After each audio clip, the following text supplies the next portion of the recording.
my feeling is I need to start right from the beginning. When I was brought up, my father had fought in the First World War, decided this was pretty wrong, to became a pacifist and a Quaker. So I had a Quaker upbringing, and that of God in everyone was one of the basics of Quakerism, which struck chords with me, and that became really a central core all the way through. And your father, Dick Samuel Darlington, Mm-hmm. I never met because he died before I was born, but he's a very strong presence in my life too. Mm-hmm. Yes, he was in mine. Do you want to say a bit more about him? Well, yes, in positive ways, he was a very good person to have as a father. But he was a teacher, and he felt if he always said well done to anything I did, he feared I might not strive to improve. So he never said well done. So that's a burden I carried for a very long time, of feeling not recognised, even though he obviously cared for me.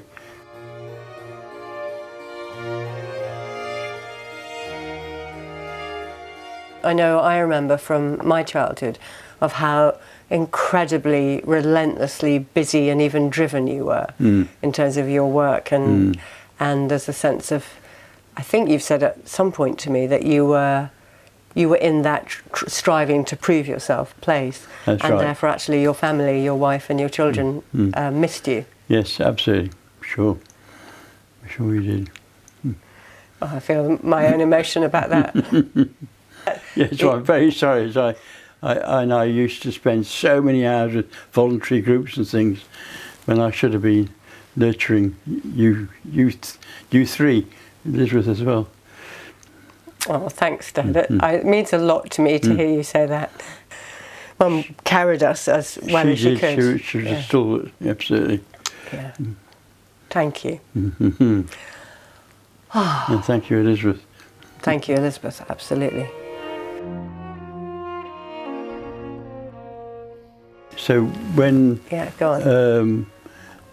I got my O levels and went into sixth form, not knowing what career to follow, or what subjects to follow, and my father said, "Well, you're concerned about the housing shortage just after the war.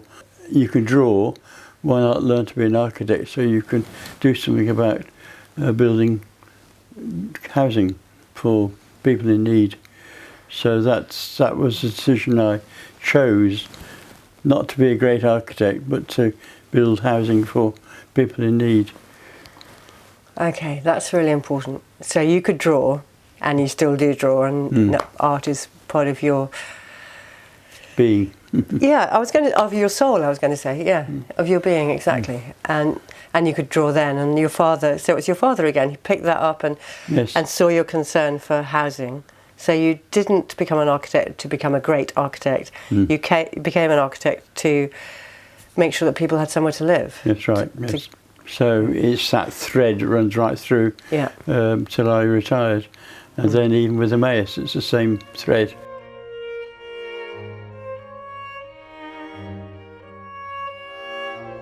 Whilst we were in Derby, you were sent on a course to Loughborough University, which changed the course of your life.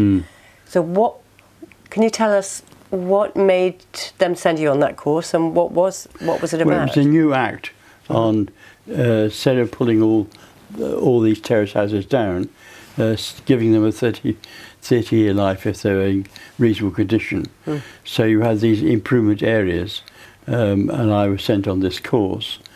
And the chair of the working group was the deputy town clerk. So he was fine for me to go and learn all the rules and regulations. When I came back with this way of consulting the public, you know this story, he said, "What, consult the public? We've got enough trouble with councillors." We've got enough trouble with councillors. And so that was a no? That was definitely a no. I was so excited by this new way of doing it. Yes. So let me frame that. Can I interrupt you for a moment? So these houses were given a new lease of life. Yes. They had been going to be pulled down in order to build high-rise. Yes. Well, build new housing. Right. And then the government realised that actually that was a waste. That was a waste of perfectly good houses, or at least some of them were. Well, we weren't building them fast enough to replace what they're pulling down. Right. So it's a question of slowing down the slum clearance. Slowing down the slum clearance, and then that led to this thing of how do we regenerate or improve the old housing stock. Exactly. So you were sent off on this course to learn about that. The deputy town clerk was keen for you to go off and learn the rules and regulations, but actually what happened was that you learnt this radical technique of how to consult the public, a methodology, a mechanism for how real participation. Exactly, how do you bring in real public participation into the decisions about their people's areas and their houses? And he said no when you came back, but it was too late. The seed had been sown. The seed had been sown. It had fallen on fertile ground. And that person that gave that course, do they know what you did with that? Molly Van Ments, very much so. Oh, I didn't know that. Because I used to go back and lecture on subsequent courses. Oh, wow. About the work we'd been doing. Oh, yes, Murray and I became quite close friends. I bet you did. He's not alive now, but... Oh, I'm so glad. I didn't know. So you were able to fold that back in. He must have been so happy that what he'd given was being run with and used. You said you were so excited when you went to this course at Loughborough to learn a methodology, a mechanism for how do you consult, how do you really have public participation. Yes. What I'm curious about, Dad, is what was it about that lit you up? Why were you so excited about that? I'd always felt that people ought to be involved, and when you build new housing, they're not there. And this was an opportunity to actually meet the people living in the houses and consult with them. So it was absolutely a mind-blowing way forward. I mean, that so resonates with me and clearly still does with you, and I can feel your energy going as you remember that conviction and clarity that this is right. Okay, so the deputy town clerk said no, but the seed had been sown, so you realised I can't do it here, and then what happened? Elizabeth saw an advert in the Guardian advertising for somebody to do public participation. It sounds like it was the job description that you would have written if you'd said, this is what I want. Spot on. Spot on. And you started bringing in what you'd learnt at Loughborough. Absolutely. So you began talking before, and I'd love you to say a bit more about that, about how did it work, this participation in public practice? Yes. 10 or 15 houses, you'd ask for a representative. Well, you'd ask the whole street, but you divided it up into chunks.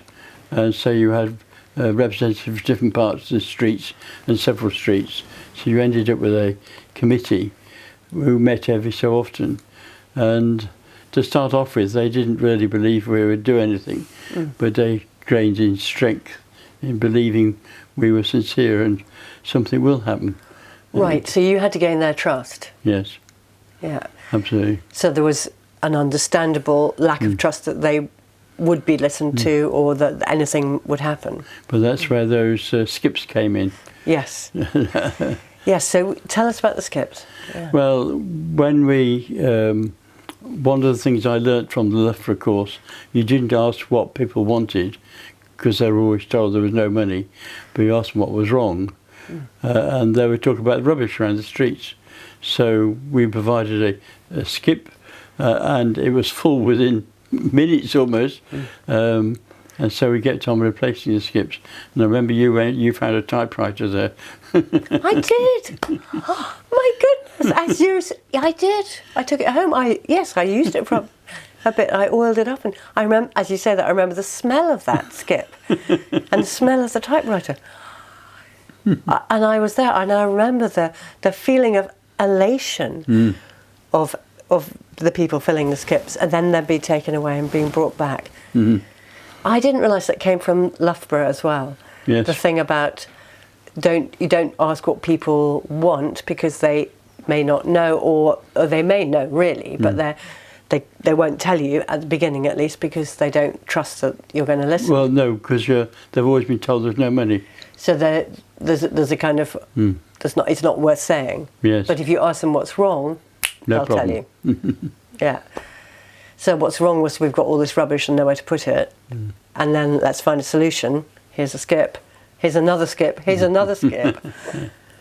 Wow. So that worked, and the regeneration of those areas really happened. So you worked for 10 years with those housing improvement areas. Yes. And then something happened. Because the public were so responsive, councillors were saying, this is jolly good, can't we do the same on our council estates, which are run down? So, and then David came along. His view was the tenants pay our wages, whilst previously it had been, you behave yourself, you've got a cheap house. Wow. Complete change of philosophy. Wow. So that, I haven't heard you say that before. So it moved from, like, you're the underdog, be grateful for what you've got. Be grateful for the little you've got. Behave yourself. Yeah. To the other way around. Yes, we're your servants, basically. Yeah, we serve you, you pay our wages. Yeah. And it was such a turnaround. And he very much liked what I was proposing. So we worked very much in tandem. Right. So this is going to be a key theme, I think, as we go along. The importance of teamship and colleagueship, and having people alongside you who have the same goals, the same direction. In fact, when we went for interview, when I first got the job, and we were sent round to the housing department, and I was so disgusted where you had these one-way screens, and you were sent from one place to another in different parts of the building. And I said to Elizabeth, I don't think I work for an authority as so bad as this. And she said, hold on, you might be in a position sometime in the future to change things. And she was dead right. I didn't know that. So that was when I was first appointed to Cambridge City Council. So you'd experienced that from the kind of recipient end, absolutely, from the customer end, or the public end of what it's like to be faced with that. And it was still like that when I was transferred. So what did you do? Well, it was fortunately David came along at the same time, and he wanted to change it. So between us, with my architectural practice as well, we managed to change things so that they, instead of the public going from one place and then saying, no, you shouldn't be here, you should be up there, and so on, we all met in the reception area, and I had to design a desk which couldn't be turned over, was so deep you couldn't reach across to hit each other. So, but it was open so that the staff was safe. The staff was safe, and the public was safe as long as they stayed outside. Right, but there was contact. Absolutely. Connection. So you designed it so that the public everyone was safe. Every department was represented at the front desk, and they would take turns to be on the desk or going back to their other work, which meant they could actually hear what was being said. Oh yes, but you could do this and so on. So they started sharing with each other the solutions that the tenant needed. So there we go back to, so it's teamship again. Absolutely. And actually having the flow of information and communication together. Yeah, absolutely. So there's a kind of porosity to to finding the solution together. It feels very central to what we need in the world now, as well as then. And this is about that was about housing in particular, but this sense of sharing problems and sharing solutions and the being that openness. But how amazing! I feel I'm so delighted to be finding more out about this in your life and your work. And I just want to come back to that prescient comment that Mum made, like, hang on, when you said, I don't want to work for such a bad, a horrible authority. Well, hang on, you might be in a position to change this one day. And then you were, and you did.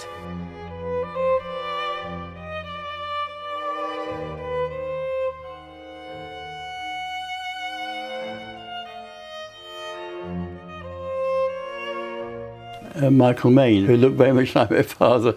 Did he? Yes. But he's helping anybody to see you're accepted. Whatever you might achieve or not achieve, God accepts you as you are.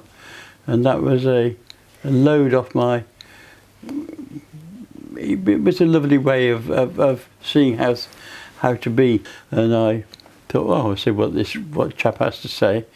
And I was dismissing it until the last page, when I ended up in tears. Tell us about that.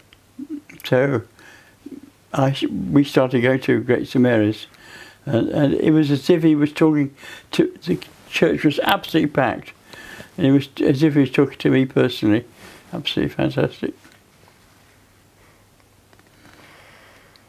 Wow, that's very moving to hear. See you all these decades later. Mm-hmm.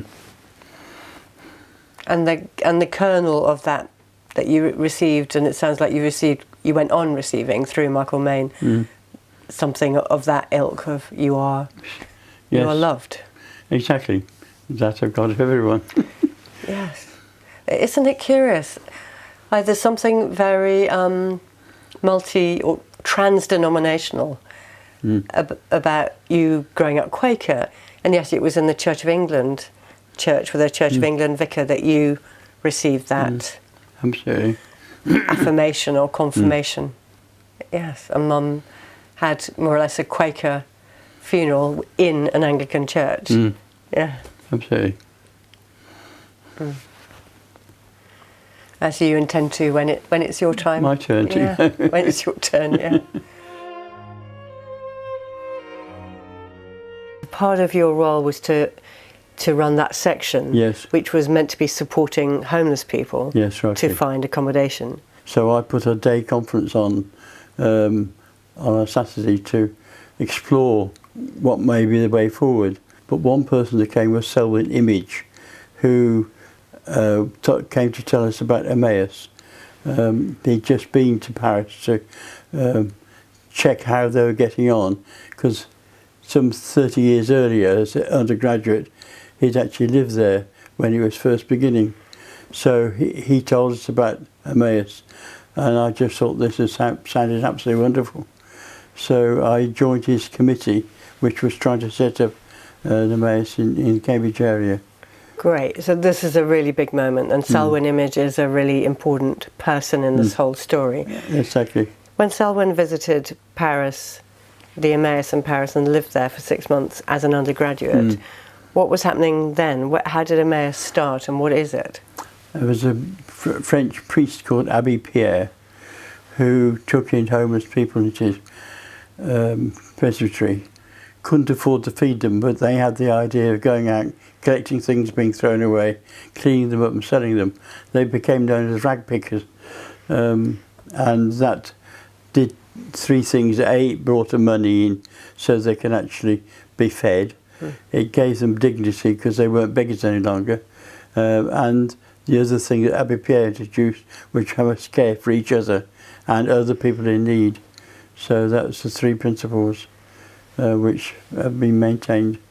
So kind of self-sufficiency as a community through recycling things that have been thrown away, which Absolutely. I call the Womble principle. Absolutely. And through that, regaining dignity and caring for each other and other people and others. Exactly. Yeah. Wow. So when Selwyn was in Paris, just after the war when he was an undergraduate. He was there right at the beginning of Abbé Pierre's work and the beginning of Emmaus. So when Selwyn came to this conference that you put on in Cambridge, he'd just been back there to check out how they were doing. Because he'd been helping with soup kitchens in Cambridge. Right. And he talked to the people queuing up, what is it you actually want? We want work and place to live. He thought, that's what Emmaus was doing. So that's why he went back to Paris. And what happened in you when you heard him talk about it? When I heard him explain how it worked, I was absolutely touched. I thought, this sounds absolutely right. The great thing was it's self-funding once it gets going. It's very much like the Maury van Mentz thing with General Pumateria, how to consult the public. Here I was how to help homeless people have a meaningful life, really. But that was one of the Abbé Pierre's contributions, was you care for other people in need. And that was central. One of the things I've been really touched by about the principles of Emmaus is the idea that if we've got space, any homeless person is welcome. And from the first meal you have there, you are asked to contribute. You've got, even if it's only sweeping the floor at the beginning or doing the dishes, that everyone is there as a participant. Absolutely. As someone with something to give as well as needs, of course. Absolutely right. And it seems to really work. So I was trying to extract from Dad, when did you know that you and Selwyn, that you were going to do this together, or you were going to attempt to do this together? And you said you just knew. We did. So it was the right thing to do. Because it was the right thing to do. Yeah. And he was a businessman.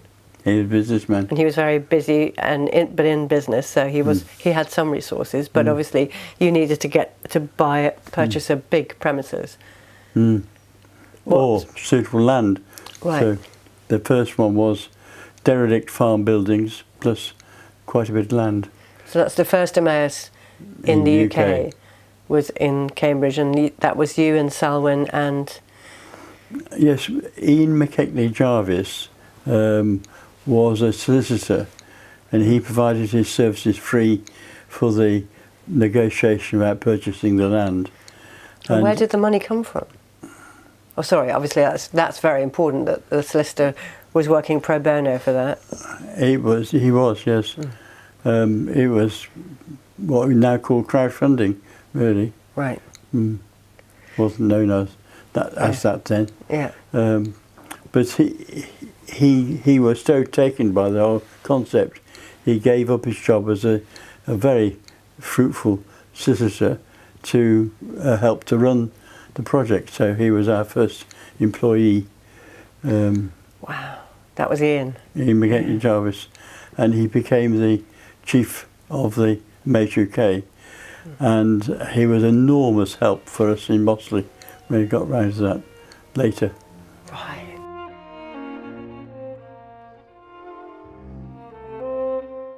Emmaus was up and running in Cambridge, and then through a variety of family needs, you and Mum had moved to Oldham. By the time we got to Manchester, to Leadgate, and I talked to people at church about what I've been doing, and they decided they wanted an Emmaus near them. I was central to setting up a committee for Emmaus in Greater Manchester. I tried to understand, how did you do this audacious thing? There you are with Mum, you're retired, she's working as a senior social worker in Oldham. You're not poor, but you're not loaded, and you have this audacious idea to create a Mossley in an Emmaus in that area. Yes. How did you do it?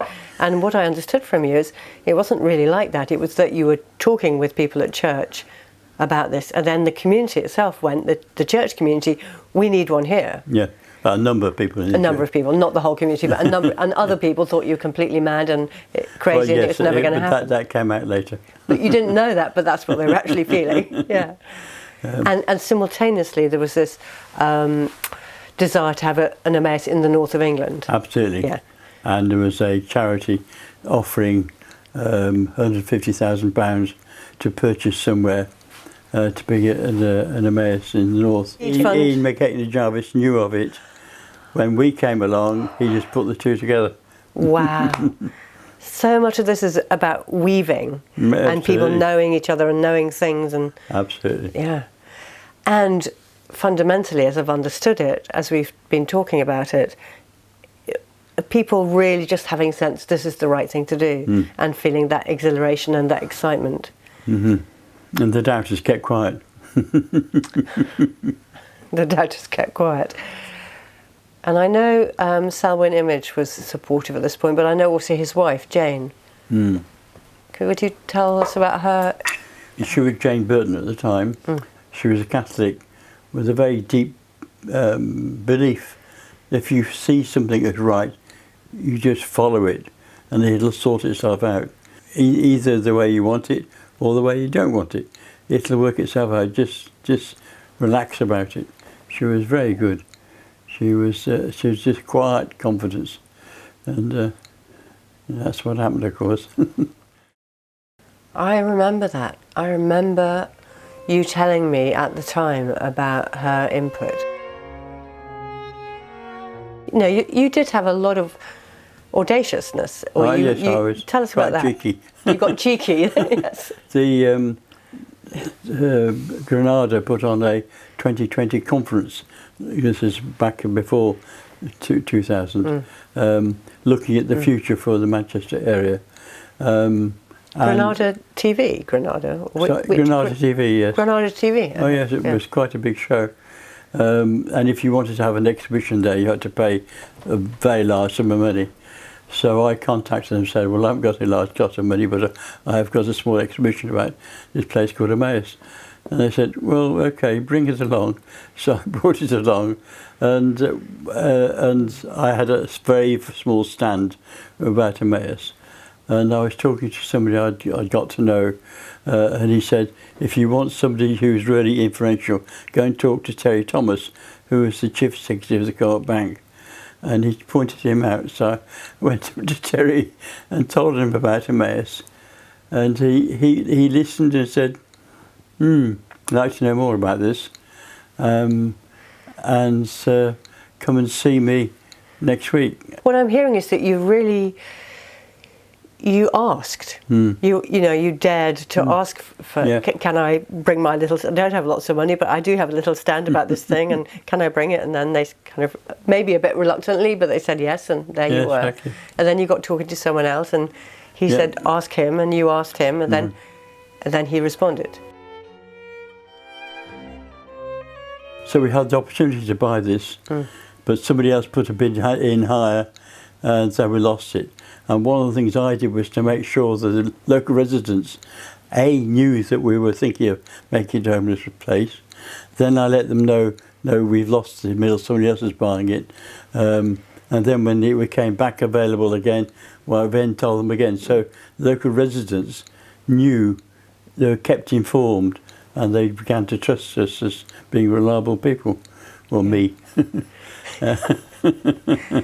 So I just knew that particularly councillors hate the public coming to ask them about something they know nothing about. So I made sure the councillors knew about it as well. Right, so that their honour and their dignity was intact, and yeah. The Lord Lieutenant of Manchester learned about Emmaus, and when he learned that a large portion of people who are homeless are ex-servicemen, and he was an ex-serviceman himself, he says, gosh, we've got to do something about this. And hearing about Emmaus, he decided to give us his support, which actually was very important, because he then invited the Duke of Kent to visit Emmaus when it was still a derelict building, to look at this project. It's very unusual to have a member of the royal family coming to a derelict building. Anyway, Duke of Kent came, and he was struck by the ideal of it, and he said, "I want to come back when you've say 5 years' time," which he did, and he was so impressed by what he saw. So, but the great thing for us was it meant that if he came, then the local authority had to send their mayor and their chief executive, and suddenly, we, instead of being a funny name down the road, we became very important to the local council, and it put us on the map, and it was an enormous help, because we then became recognised as an important part of Mossley.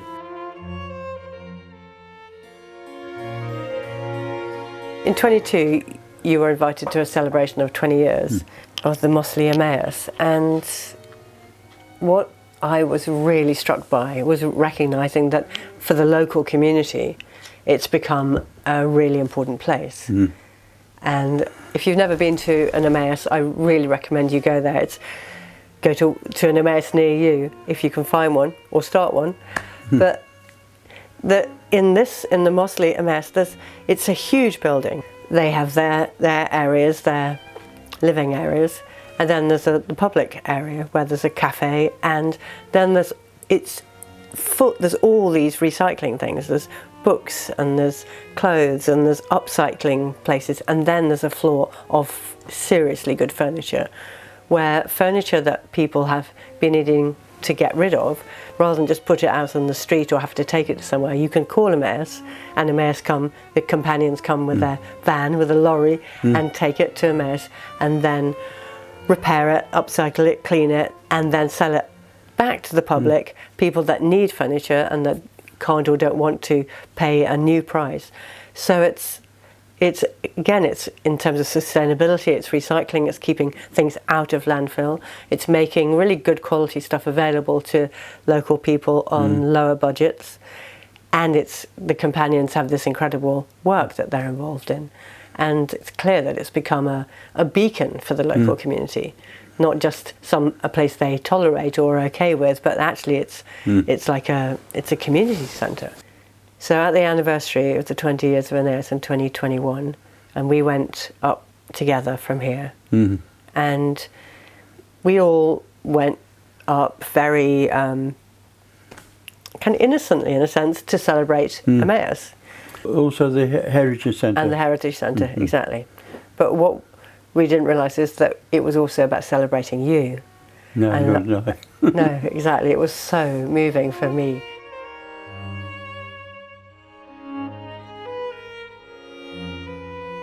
What I've learnt from your story, from many parts of this, is the importance of communication and teamship. Yeah, absolutely.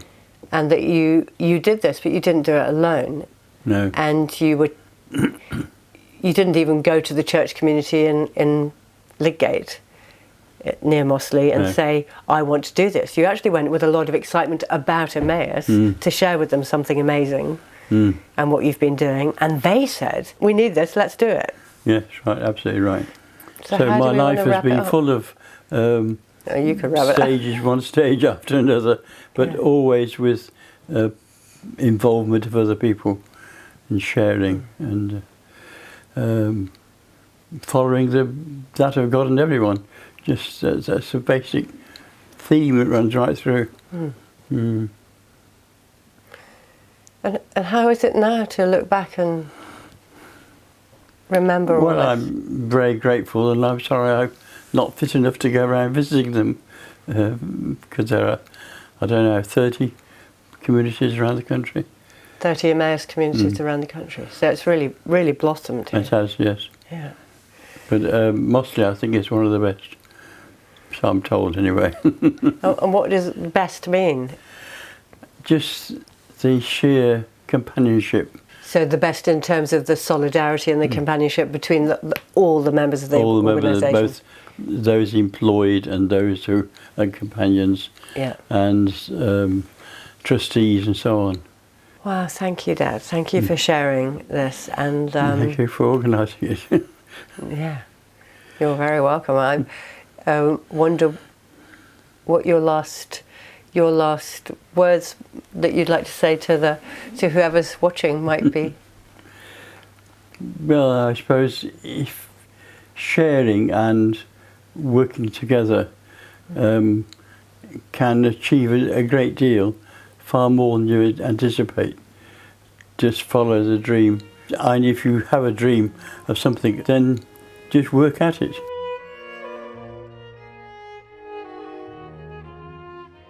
I think, if not 30 years, certainly. And we met in Cambridge when the first Emmaus community in the country was opened. And I remember it was a grey, wet day. But, and we had no idea then how Emmaus was going to develop across the UK. But it's developed now to a point where there are 30 communities, almost 30, and more online. And Richard really is one of the pioneers. We're growing less in number, I'm afraid, those of us who've been around since the very beginning, but there's still one or two of us left. And it's a wonderful thing that today you are honouring Richard for his unique and marvellous contribution to Emmaus generally, not just to Emmaus here in Mossley. And what a wonderful plaque. So I think what we'll do, if you don't mind, is give 3 cheers for Richard. Hip hip!